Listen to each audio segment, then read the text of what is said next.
Campaign 2020, we are less than 6 weeks from Election Day, and President Trump is trying to court Hispanic voters by holding a Latinos for Trump roundtable here in Miami. CBS 4's Jessica Vallejo begins our live team coverage of the president's trip to South Florida. She is live in Doral. Jessica.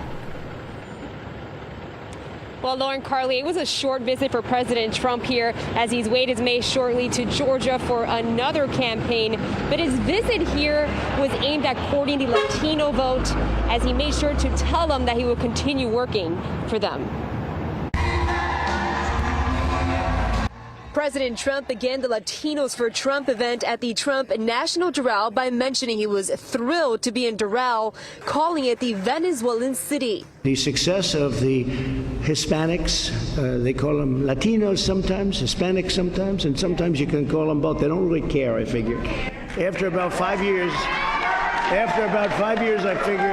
I figured out that they don't really care. Just call us one of those two and we're okay. But as President Trump wooed the crowd, most of whom were wearing face masks and social distancing. The only presidents have really addressed the problems with Cuba, Nicaragua, and Venezuela.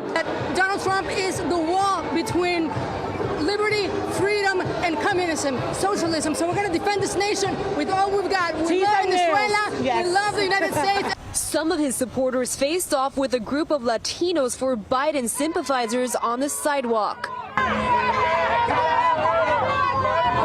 here to show my support for the Biden-Harris ticket and my total disgust with Donald Trump. The Hispanic vote in Florida could be a critical swing vote in the nation's most important battleground state.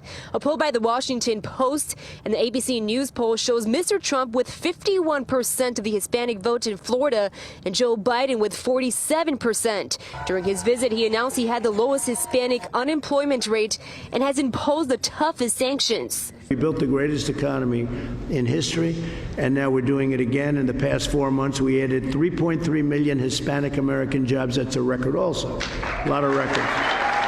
President Trump told the crowd he's accomplished more in the last 47 months than Biden has in the last 47 years. It's really sad. He sold out the Hispanic American community, sending your jobs to China, making your communities less safe, attacking your religious values, and trapping countless children in failing government schools. He doesn't like charter schools. He doesn't like choice. Joe Biden betrayed Hispanic Americans, and I'm fighting for you. And President Trump hoping his visit here shored up many Hispanic votes. In Doral, Jessica Vallejo, CBS 4 News.